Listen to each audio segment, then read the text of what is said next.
He was with him. Hey, was splashing. It shows you the game spitter. The mistakes that RADITZ made landing on planet Earth, getting deleted by Goku and Piccolo. Yeah, we're going to get right into it. Yeah, he made mistakes. You know, we're going to talk about the mistakes he made. Because he was a real stepper. You know, he probably wasn't, he wasn't as much of a monster. Yeah, he wasn't as much of a, a monster. Or, he wasn't as big as a demon. Or he wasn't on the same level as, Vegeta and all that stuff and all the Ginyu Force and all that. But, RADITZ was a stepper. Came down on Earth. We're going to get into the mistakes he made. He came down on Earth. He ran down on Piccolo at first. He was ready to step on him, ready to crush him. But then Piccolo got lucky. See, Piccolo was a demon too, just like Vegeta. But see, him and Vegeta, they, like I said, G Herbo, Chief Keef, they survived the trenches and they turned their life around. They're not living that demon life no more. Yeah, if they gonna step on anything, it's gonna be they stepping over their family and friends. Yeah. So, Piccolo being a demon at that time, RADITZ ran into him. What happened? Demons running other demons. Kind of like the Western days, cowboy days. Whoever draw first. Yeah, understand that there. Whoever got the ups. Yeah, so RADITZ ran into Piccolo and. They got the scouter, so, he looking at the power levels and not understanding these guys, down on Earth, they can hide their power level and, mask it and all that stuff. But, yeah, so, he looking for his brother, he looking for Goku. Went over there, let him know the business, let him know the Saiyan business. Yeah, what's going down, I need 100 bodies. I need, this how we do it. This is how we doing this shit right here, yeah. This how Saiyans do it. This is how we do it. Yeah, he was singing that right there. Yeah, RADITZ was singing that song right there. Yeah. So he let Goku know, like, I need 100 bodies before you can, join the clique, join the gang, join the army, the set. Yeah, because only like four Saiyans left, but they were still part of Frieza army. Yeah, they were still part of Frieza army, even though Vegeta was. Planning on going against that there. Understand? But RADITZ came down there, he was for him, I'm going to say Goku and Piccolo could have been an easy kill, so he was cocky. He wasn't really worried about, the threat that they could oppose on him. So, yeah, he came on that with that killer energy, so he took Gohan and held him hostage and was like, yeah, let Goku know the business, But, Goku, him being the type of dude he is, him and Piccolo, they team up. Sometimes I put differences beside, to get the bigger op, the bigger threat. Yeah, so that's what Goku and Piccolo did. Put the differences aside, the beef. And yeah, they went to go handle that business right there, and it wasn't looking good. And RADITZ, see what he was supposed to do was, he was supposed to, instead of handling the situation and approaching the situation like, okay, let me step on these guys and hurry up and handle the business and move on. And nah, he was so cocky, he felt like, and then he was saying, Saiyans love battle, so. He was so cocky that, like, he said he was going, he wanted to have fun with him.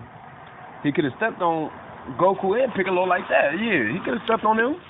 But nah, he wanted to have fun with him and, toy around with him, and that was a mistake he made. You can't do that there. Cause see, one thing I'm not understanding is all these villains in all the villains in the show right here made a lot of similar mistakes and ended up getting deleted like that.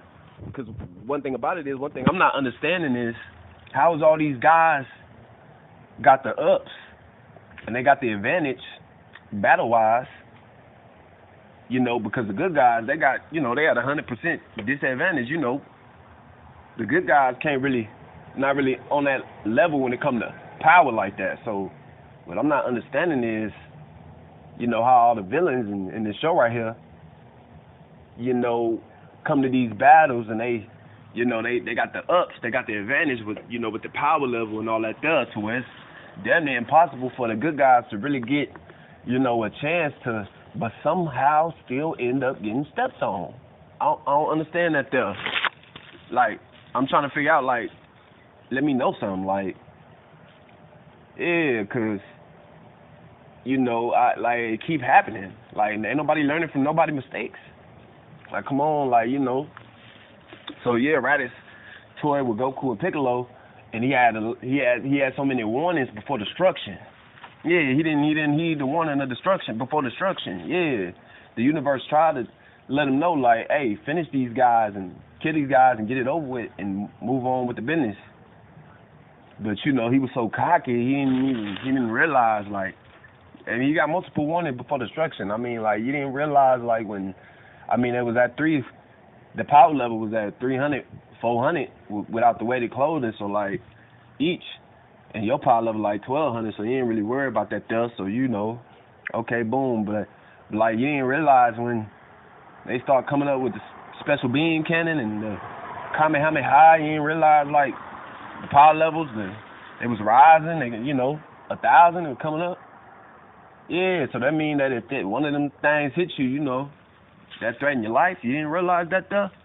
And then another warning before destruction was when Gohan bust out the little space pod thing and put the damage into your armor. Yeah. And, you know, that ended up helping him get deleted. Yeah, so he didn't heed the warning before destruction. And then the joke was on him because, like, I mean, like, you had the ups, but every time you give them a advantage, because you know, because you're calling yourself being cocky, you know, you know how demons like him think. They think, oh, I got the up so much on some cocky shit. Like, I'm gonna just tour around with them and I'm gonna get them. I'm gonna let them get this advantage and get that advantage because I feel like I'm gonna still win. And man, you got crushed. You got crushed, homie. And these guys, they're protected by Allah. Well, Goku protected by Allah. Piccolo was still a demon. Whoa, he was still a demon at that time. But still, wasn't really thinking about, you know, like the cock that went to his head. The cockiness went to his head, and one thing led to another, and you got deleted. You got crushed. And as you was crushed, bleeding out on the ground, you know, the joke was on you because, you know, when you was bleeding out, you was letting Piccolo know, like, hey, like, yeah, like, y'all might have crushed me, but my comrades, my Saiyan comrades, you know, talking about Vegeta and Nappa, you know, my Saiyan comrades, they on the way. Yeah, they on the way. Yeah, they gonna, and when they come, they crushing everything. Yeah, they gonna be here 1 year, and they overheard everything about the Dragon Balls, and they gonna come and avenge me, and yeah, they gonna use the Dragon Balls and bring me back to life, not knowing that, no, like Vegeta and Nappa, they're not thinking about, like, come on, like, you thinking they gonna avenge you and wish you back. Why would you think that when, I mean, come on, it wasn't no room for that wish right there. There wasn't no room for that wish to bring you back, homie. Like, come on, like, I mean, like, I don't know what he was thinking in his head, but you know, oh yeah, man, they gonna bring me back to life and use the Dragon Ball. Like, no, man, like Vegeta ain't got that on his mind. Like, I mean, like, it wasn't no room for that wish right there. They only had one wish. I mean, with the Earth Dragon Balls, like, you know what I'm saying? Like, it was like Ray J, like, you know what I'm saying? Like, he thought Vegeta was singing that, if I had one wish, I'd bring back RADITZ. He wasn't singing that. He wasn't singing that there. He not singing, like, that's not what he's singing. That's not what he's listening to on the way to Earth, to look for them Dragon Balls. That ain't, you know, like, come on, like, so he, you know, he kind of, you know, he was delusional on that right there. RADITZ, you are not a top level soldier. Like, you're not a top level Saiyan. You're not a top level guy. You're not part of the elite. So why would they make the dumb choice? Why would they make that choice right there to bring you back? Well, you a liability, homie. Like, come on, like, you bringing them, what they gonna do? I mean, you not, like, come on, when they go out against other monsters, like the Ginyu Force, and Frieza and his army. So why would they bring you back? You would make a difference to the war. Yeah. You would make a difference to the war. RADITZ. You, if anything, you more of a liability. You would get them bring you back, give them a bigger chance of getting crushed and getting destroyed, getting deleted. Yeah, so I don't know what you was thinking in your head right there about them bringing the Dragon Balls and wish you back, because you wouldn't have made a difference. I mean, they had 6 Cybermen. You seemed tough in the beginning of the show and all that there. You seemed like a top level hitter in the beginning compared to, where Goku and Piccolo was at. You seemed like you was a real monster, but you wasn't a monster like Vegeta. Whoa, you really wasn't a monster like Frieza. Whoa, nah, you weren't even close to that level right there. But yeah, so why would Nappa and Vegeta think it's smart, think that that's a smart move to wish you back, when you couldn't even handle 2 guys that weren't even on your level?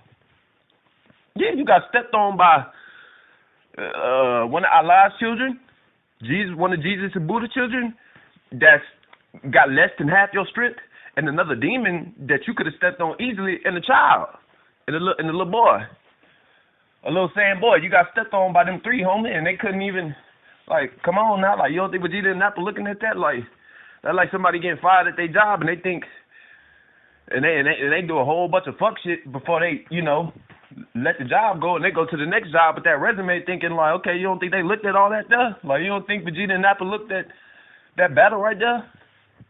Observed that battle and, wrote notes down, took notes down mentally, like, okay, is this the type of guy we want on our team?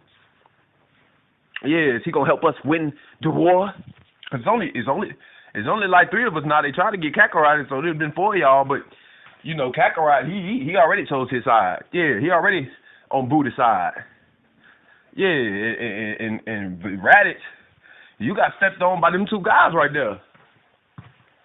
Yeah, so it's only 2, 3 of y'all, and you got 6 Cybermen. They was better with 6 Cybermen. Why would they need extra Cybermen in the form of a Saiyan that look like a Saiyan? They got the same type of armor and all that there.